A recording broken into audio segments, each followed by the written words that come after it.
Good morning everyone. आज 1 अगस्त 2022 है। दैनिक जागरण के राष्ट्रीय संस्करण का कंप्लीट न्यूज एनालिसिस करेंगे जो यूपीएससी, स्टेट पीसीएस या किसी भी वनडे एग्जाम के प्रीलिम्स, मेंस और इंटरव्यू तीनों ही पर्सपेक्टिव से इम्पॉर्टेंट होगा। आगे बढ़ने से पहले हमारे चैनल पे नए हैं तो सब्सक्राइब कर दें, अपने दोस्तों के साथ, कलीग के साथ इसे शेयर कर दें। कोई क्वेश्चन पूछना चाहते हैं, कुछ सुझाव देना चाहते हैं, कमेंट सेक्शन में दे सकते हैं। वीडियो को निश्चित तौर पे लाइक कर दें। साथ ही साथ जिन लोगों ने टेलीग्राम चैनल ज्वाइन नहीं किया है जाकर के ज्वाइन कर लीजिएगा, लिंक डिस्क्रिप्शन में मिल जाएगा। जेरेमी ने भारत को दूसरा गोल्ड दिलाया है और इससे पहले आप देखेंगे मीराबाई चानू ने भारत को पहला गोल्ड दिलाया था। बर्मिंघम में कॉमनवेल्थ गेम का जो आयोजन हो रहा है इस पे आपकी नज़र होनी चाहिए। प्रीलिम्स पर्सपेक्टिव से ये काफ़ी इम्पोर्टेंट है। किसने गोल्ड जीता या किसने सिल्वर जीता, किस खेल में इन्होंने सिल्वर जीता है और भारत की रैंकिंग ओवरऑल क्या है, इस पे आपकी नज़र होनी चाहिए। प्रीलिम्स पर्सपेक्टिव से मोस्ट इम्पॉर्टेंट है। संजय राउत को ईडी ने गिरफ्तार किया। यहाँ पे ईडी इंपॉर्टेंट है और इस न्यूज़ को अगर आप देखिएगा, आईएस से जुड़े हुए 6 राज्यों में एनआईए के छापा। एनआईए बेसिकली आतंकवाद को रोकने का काम करती है। देश में एक समर्पित एजेंसी है जो आतंकवाद को रोकने का काम करती है, वो एनआईए है। एनआईए की स्थापना 31 दिसंबर 2008 को 26/11, आप सभी को याद होगा 26/11 टेरर अटैक जो 2008 में हुआ था, मुंबई टेरर अटैक जिसे हम कहते हैं, ताज टेरर अटैक भी इसे हम कहते हैं। कसाब इसमें गिरफ्तार हुआ था। तो इसी के बाद आवश्यकता इस बात की महसूस हुई कि देश में आतंकवाद को लेकर के एक सेपरेट एजेंसी की स्थापना होनी चाहिए। तो एनआईए भी चर्चा में है, ईडी भी चर्चा में है। इस तरह से जितने भी संस्था चर्चा में है जिसका डिस्कशन मैं लगातार यहाँ आपके साथ करता हूँ। मैं सेपरेट वीडियो आज से बनाना शुरू कर रहा हूँ और हर एक टॉपिक पे मैं सेपरेट वीडियो बना दूंगा ताकि बार बार यहाँ पे मुझे उस टॉपिक के बारे में डिस्कस ना करना पड़े। समय बचेगा तो कुछ अन्य महत्वपूर्ण टॉपिक पे भी मैं चर्चा करूंगा।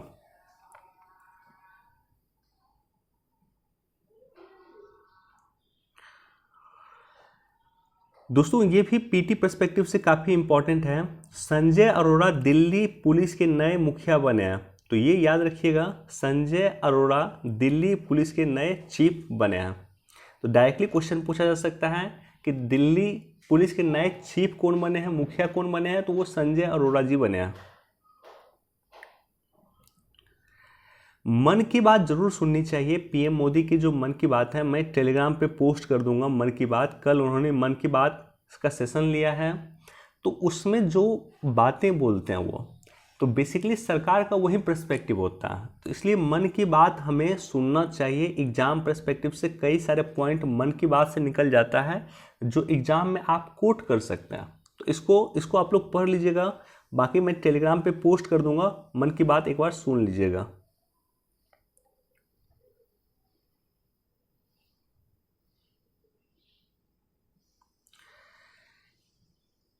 एक दूसरे के धूर विरोधी अमेरिका रूस के संवाद बढ़ा रहा भारत। अब देखिए इसका ये जो न्यूज़ है इसके पीछे का कारण क्या है।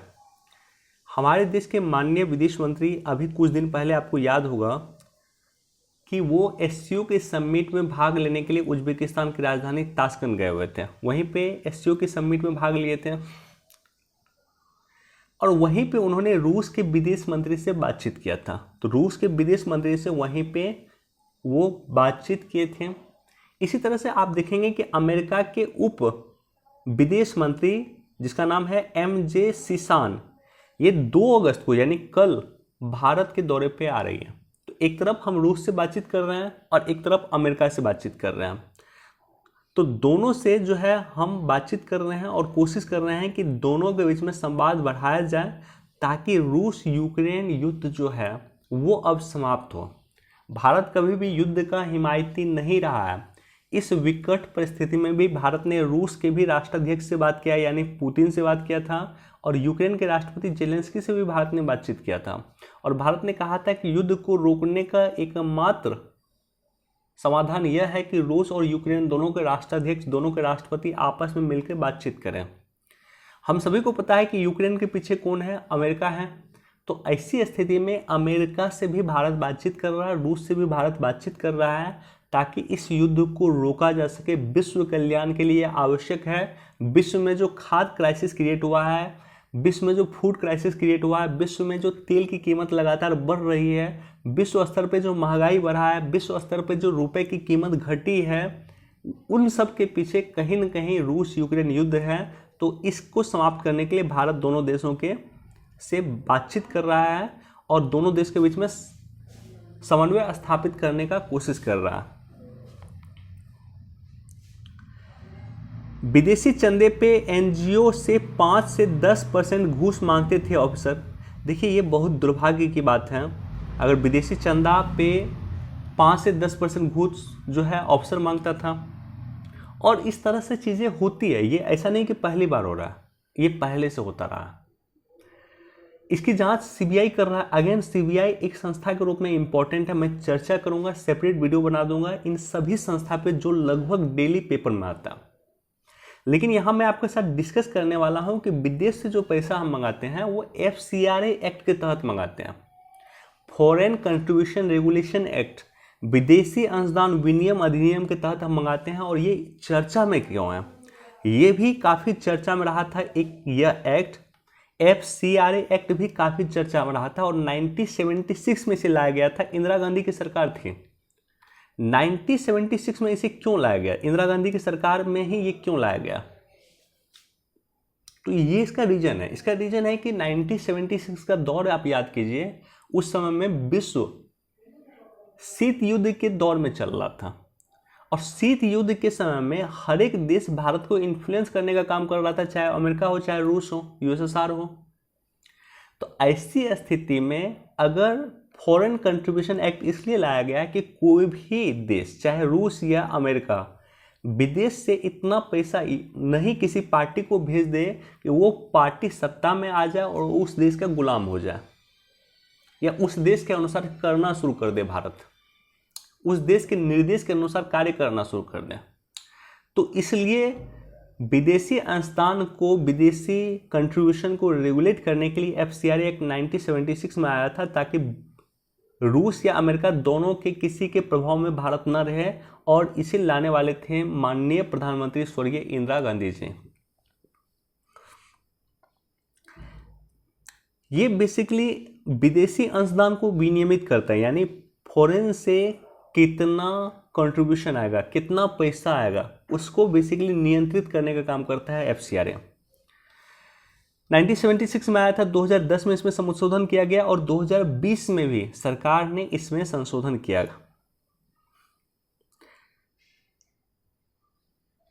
FCRA विदेशी अंशदान प्राप्त करने वाले सभी संघ, समूह, NGO पे लागू होती है। ऐसे सभी NGO के लिए FCRA के तहत स्वयं को पंजीकरण कराना अनिवार्य है।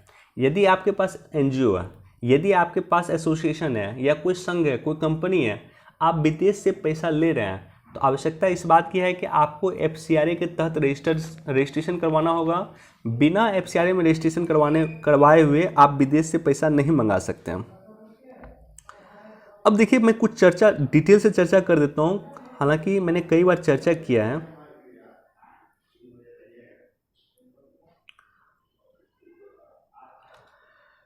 मार्च 2021 में गृह मंत्रालय के एक रिपोर्ट के अनुसार कि NGO को पिछले 4 साल में 51,000 करोड़ रुपए का अधिक चंदा मिला।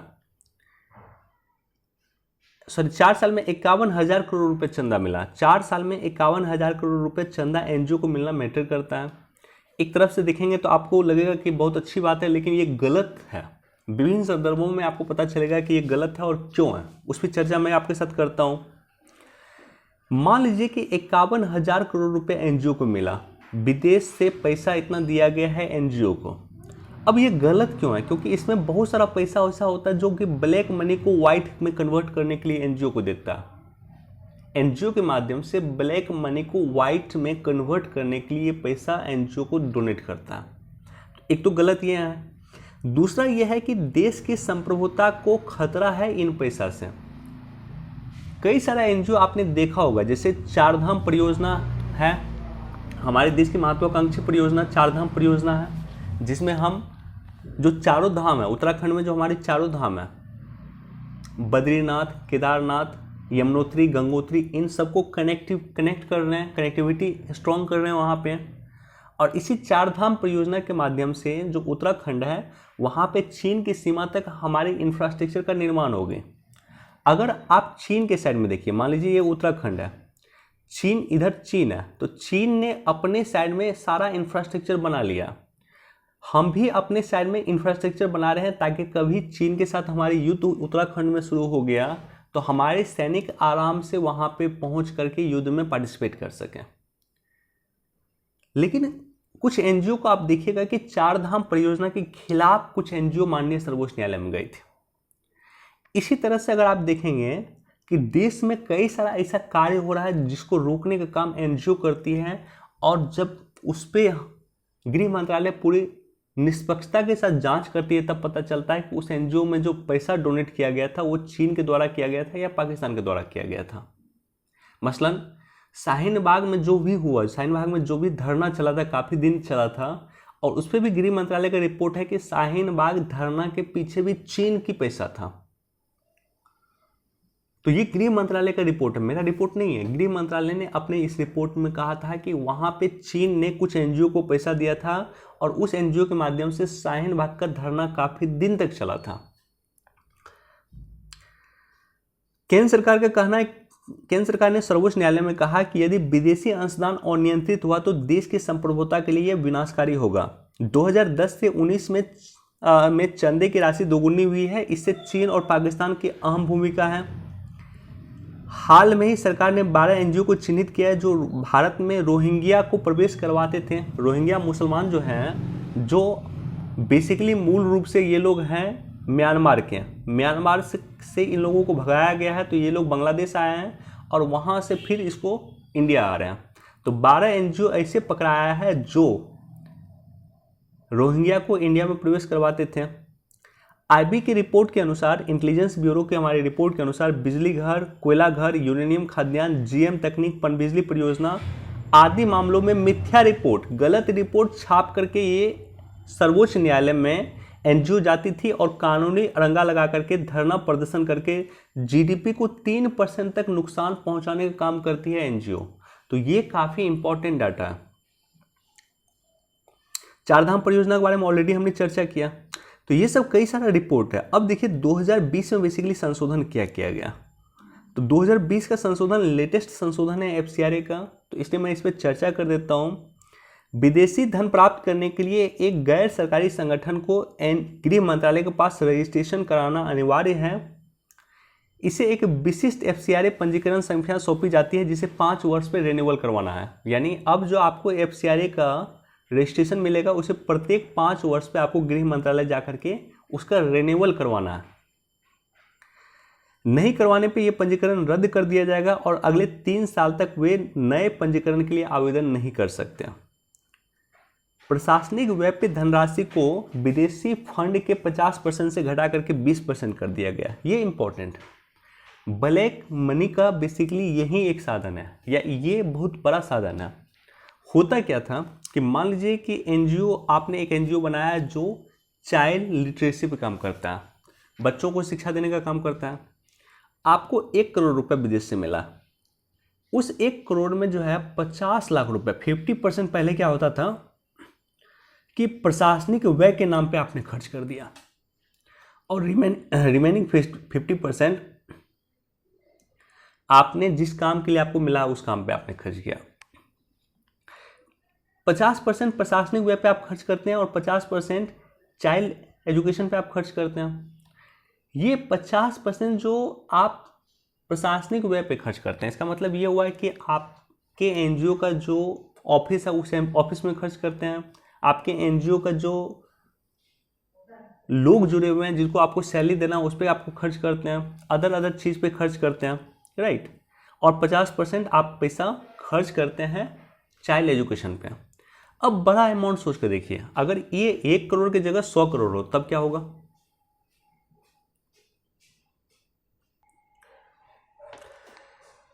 ओके, ये 1 करोड़ की जगह 100 करोड़ हो तो क्या होगा। 100 करोड़ होगा, इसका मतलब ये है कि 50 करोड़ रुपए आप खर्च कर सकते हैं प्रशासनिक व्यय पे और 50 करोड़ रुपए चाइल्ड एजुकेशन पे खर्च कर सकते हैं। तो ये जो 50 करोड़ रुपए आप प्रशासनिक व्यय पे खर्च कर सकते हैं। बेसिकली इसी पैसा का यूज हो जाता था गलत तरीके से, या कह सकते हैं ब्लैक को व्हाइट कन्वर्ट करने के लिए बेसिकली इसी पैसा का यूज किया जाता है। तो इसलिए सरकार ने ये निर्देश दिया है कि अब टोटल पैसा जितना आपको मिलेगा, मान लीजिए 1 करोड़ रुपये आपको मिलेगा, तो उसका महज 20% पैसा यानी 20 लाख रुपए ही उससे आप प्रशासनिक व्यय पे खर्च कर सकते हैं। बाकी 80 लाख रुपए आपको जो इम्पोर्टेंट कार्य आप करते हैं, जिस चीज़ में आपका एनजीओ रन करता है, महज मसलन अगर आपका एनजीओ चाइल्ड लिटरेसी में रन करता है तो आपको वहीं पे खर्च करना। तो इस चीज़ को भी नोटिफाई किया गया है FCRA 2020 में। लोक सेवक के लिए विदेशी अंशदान लेने पे पाबंदी का प्रावधान किया गया है। लोक सेवक में वे सभी व्यक्ति शामिल हैं जो सरकार की वेतन या सेवा या वेतन पे हैं अथवा किसी लोक सेवा के लिए सरकार का मेहनताना मिलता है। अधिनियम में आधार को एनजीओ के लिए अनिवार्य कर दिया गया है। एनजीओ के जितने भी शेयर होल्डर होंगे, शेयर होल्डर तो नहीं कहूँगा, एनजीओ के जितने भी डायरेक्टर होंगे सभी का आधार रजिस्ट्रेशन होना चाहिए या सभी का आधार जमा होना चाहिए। विदेश से आए धन को किसी व्यक्ति और संस्था को ट्रांसफर आप नहीं कर सकते हैं। तो कई सारा चीजें किया गया है FCRA एक्ट 2020 में। महंगाई पे आज सरकार को घेरेगा विपक्ष, ये भी इंपॉर्टेंट है। देखिए संसद का जो सत्र चल रहा है वो सत्र पे भी आपकी नज़र होनी चाहिए। मैंने पहले भी कहा है कि संसद के सत्र से रिलेटेड क्वेश्चन पूछा जाता है। अगर कोई इम्पोर्टेंट बिल पारित हुआ है तो उस बिल से क्वेश्चन पूछा जाता है। संसद के पटल पे मंत्री जी का कोई स्टेटमेंट है जिसमें कोई डाटा है तो उस डाटा को आप लोग लिख सकते हैं, वो डाटा एग्जाम पर्सपेक्टिव से इम्पॉर्टेंट होता है। संसदीय समिति ने की गोवा के समान नागरिक संहिता की समीक्षा। अब ये देखिए समान नागरिक संहिता इंपॉर्टेंट है, ये टॉपिक मैं लगातार देख रहा हूँ कि ये इंपॉर्टेंट चल रहा है। गोवा में सबसे पहले समान नागरिक संहिता लागू हुआ, और ऐसा नहीं कि गोवा में आज लागू हुआ, गोवा में पहले से लागू था। पुर्तगाली जो है वो गोवा पे शासन करते थे, और जब पुर्तगाल गोवा से चला गया 1961 में, तो उसके बाद भी वहाँ पे समान नागरिक संहिता लागू रही। मैं फिर से रिपीट करता हूँ कि पुर्तगाली गोवा पे शासन करते थे और उन्होंने ही समान नागरिक संहिता को पुर्तगाल में लागू किया था, और जब वो 1961 में गोवा से निकल गए तो फिर भी उसे लागू ही रखा गया। तो इस प्रकार समान नागरिक संहिता जो है लागू है गोवा में। सेकेंड स्टेट बन रहा है उत्तराखंड, यूके।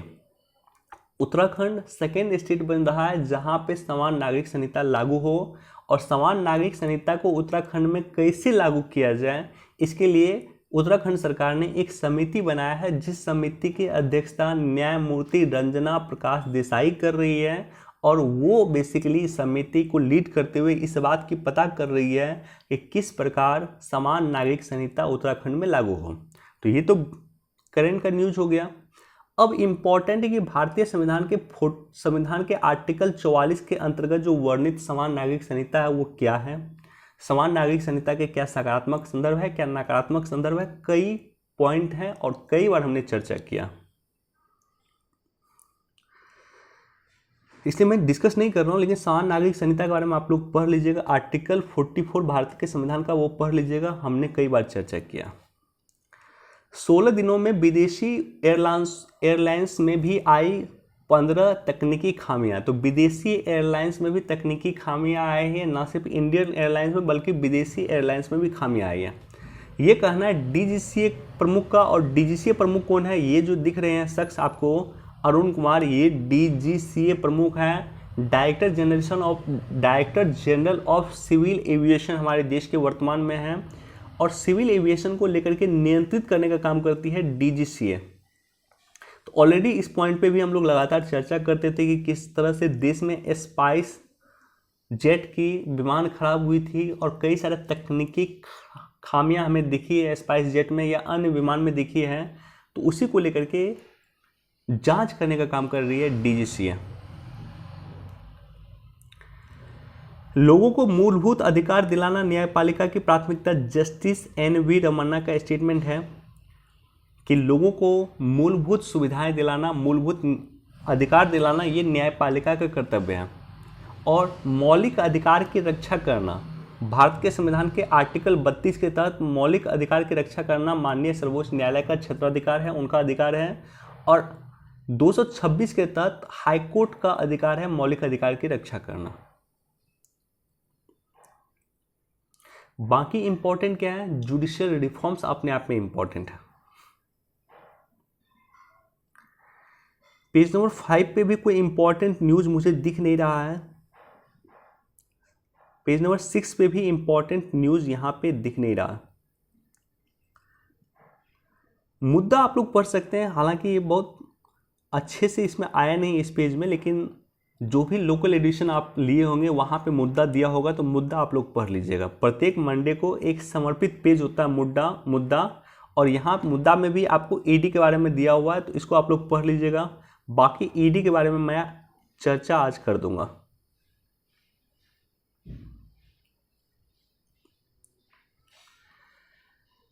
विकास की एक नई गाथा अश्वनी वैष्णव जी के द्वारा लिखा गया है, और बेसिकली ये जो है, इस एडिटोरियल को आप लोग पढ़िएगा। मैं डिस्कस डिटेल से नहीं कर रहा हूँ, लेकिन मैं आपको व्यू पॉइंट बता रहा हूँ, ये एडिटोरियल पढ़ते हुए मुझे क्या रियलाइज हुआ।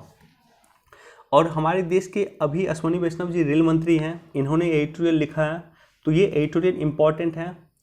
ये एडिटोरियल महिला सशक्तिकरण से संबंधित एडिटोरियल है, जिसमें सरकार की जितनी भी परियोजना है महिलाओं से संबंधित या महिला सुधार से संबंधित, उन सभी परियोजना की जिक्र किया गया। अगर सीक्वेंस की बात किया जाए तो सबसे पहले अगर आप देखिए 2014 में, और आई थिंक मैं गलत नहीं हूँ तो अगस्त महीने में ही शुरुआत किया गया था जनधन योजना का। तो सबसे पहले आवश्यकता था कि महिलाओं का जनधन योजना के तहत बैंक खाता बने। 23 करोड़ महिलाओं का जनधन खाता बना था जनधन योजना के तहत। 2014 में इसकी शुरुआत हुआ। अब जनधन खाता के तहत महिलाओं की जनधन अकाउंट बन चुका।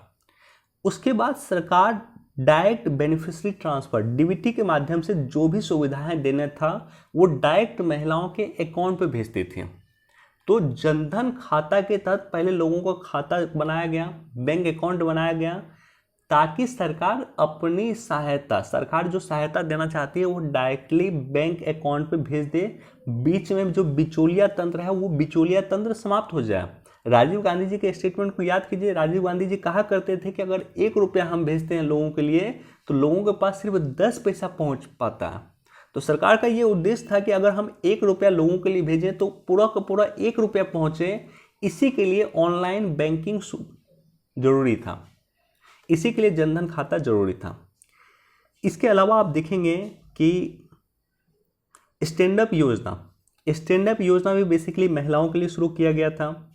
इसके अलावा अगर आप देखिएगा पीएम उज्ज्वला योजना जो होता है, यानी जिसमें आपके घर पे रसोई गैस मिलता है, उसका नॉमिनीज महिला ही होती है, नॉमिनीज उसकी महिला होती है। इस पॉइंट पे यूपीएससी क्वेश्चन पूछा हुआ, राइट। तो उज्ज्वला योजना के तहत महिलाओं को कनेक्ट करना है। इसके अलावा जो है कई सारा लोन जो है महिलाओं को दिया जा रहा है। मसलन जो आपातकालीन क्रेडिट गारंटी योजना है जो आत्मनिर्भर भारत के तहत आया है, उसके तहत भी महिलाओं को विभिन्न प्रकार का लोन दिया जा रहा।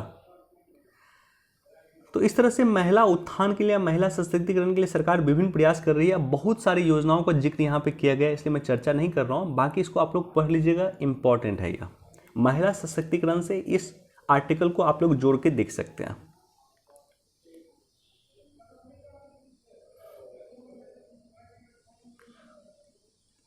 बहुत इंपॉर्टेंट नहीं है, लेकिन इसको एक बार आप लोग पढ़ लीजिएगा।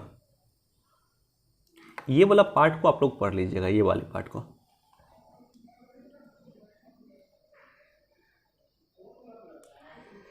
रेपो रेट में 0.25 से लेकर के 0.35% तक की वृद्धि कर सकता है आरबीआई। देखिए, इसको लेकर के भी हम लोग चर्चा कई बार किया। और रेपो रेट में सरकार को वृद्धि, सरकार नहीं बोलूँगा, मॉनेटरी पॉलिसी कमेटी को वृद्धि करना आवश्यक है। क्यों आवश्यक है एमपीसी को? क्योंकि देश में महंगाई कंट्रोल करना। 2016 में एक समिति बना था, उर्जित पटेल समिति, और उर्जित पटेल समिति ने अपनी रिकमेंडेशन में कहा था कि देश में जो महंगाई है, और जब मैं महंगाई की बात कर रहा हूँ तो खुदरा महंगाई की बात कर रहा हूँ, सीपीआई की मैं बात कर रहा हूँ। तो उर्जित पटेल समिति ने अपनी रिकमेंडेशन में कहा था कि महंगाई दर जो है 4% होना चाहिए, और ±2% हो सकता है। यानी ±2% मतलब होता है कि 4% + 2% 6% होना चाहिए मैक्सिमम, और मिनिमम 2% होना चाहिए। तो 6% मैक्सिमम और मिनिमम 2% होना चाहिए, लेकिन आइडियल कंडीशन है कि महंगाई 4% के अप्रॉक्स होना चाहिए। अभी देश में महंगाई कितनी चल रही है? अभी लगभग 7% से अधिक चल रही है, 7 और 8 के बीच में चल रही है। तो इस महंगाई को कंट्रोल करके हम 6% के अधीन लाएं या 4% के आसपास लाएं, इसके लिए आवश्यकता इस बात की है कि रेपो रेट में सरकार वृद्धि करे। सरकार जैसे ही रेपो रेट में वृद्धि करती है, उससे क्या होता है कि बैंक जो है के पास पैसा की कमी हो जाता है। बैंक आरबीआई से कम लोन लेता है, और बैंक जैसे आरबीआई से कम लोन लेता है तो बैंक अपना लोन का रेट बढ़ा देता है, इंटरेस्ट रेट बढ़ा देता है। और बैंक जैसे इंटरेस्ट रेट बढ़ाता है तो लोग कम पैसा बैंक से लोन में लेते हैं। लोगों के पास कम पैसा बैंक से अगर लोन में है, या लोग कम पैसा लेते हैं, तो उससे क्या होता है कि लोगों के पास जैसे ही लिक्विडिटी कम होता है, लोगों के पास जैसे ही मुद्रा कम होता है, पैसा कम होता है, वैसे ही महंगाई कंट्रोल में होता है। तो ये बेसिक फंडा है बेसिकली। लोगों के पास अधिक पैसा होगा तो महंगाई बढ़ेगा, लोगों के पास कम पैसा होगा तो महंगाई कंट्रोल होगा। लोगों के पास पैसा कम हो, इसके लिए सरकार या monetary policy committee repo rate increase करती है, रेपो रेट बढ़ाती है।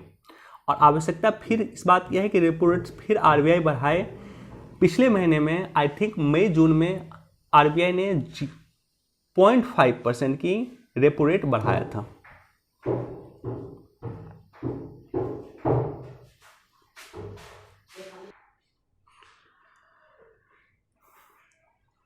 एक बार इसको भी देख लीजिएगा, एक बार इसको भी देख लीजिएगा।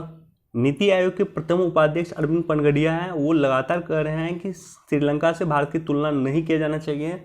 और इसी तरह को कुछ स्टेटमेंट मैंने रघुराम राजन जी का पढ़ा है, जो कह रहे हैं कि श्रीलंका जैसी कंडीशन भारत में कभी भी नहीं हो सकती है।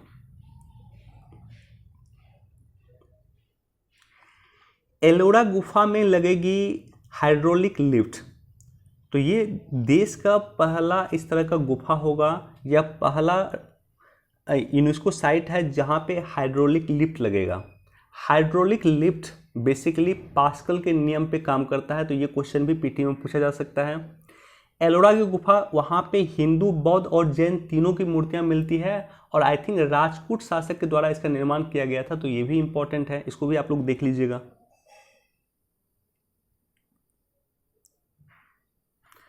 भूटान नरेश से थल सेना प्रमुख मनोज पांडे की मुलाकात।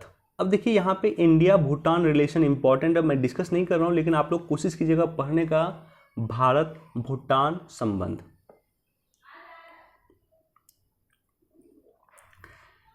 कार्बन डाइऑक्साइड से 28 गुना अधिक खतरनाक है मीथेन। ये भी एक रिपोर्ट में कहा गया है कि जो हम लोग कार्बन डाइऑक्साइड को खतरनाक बोलते हैं, उससे 28 गुना अधिक खतरनाक। ये क्लियर नहीं है, पेपर ही क्लियर नहीं है, लेकिन न्यूज इंपॉर्टेंट है कि 28 गुना अधिक खतरनाक है कार्बन डाइऑक्साइड से मीथेन। और मीथेन का श्रावण कैसे होता है, मीथेन का उद्गम कैसे होता है?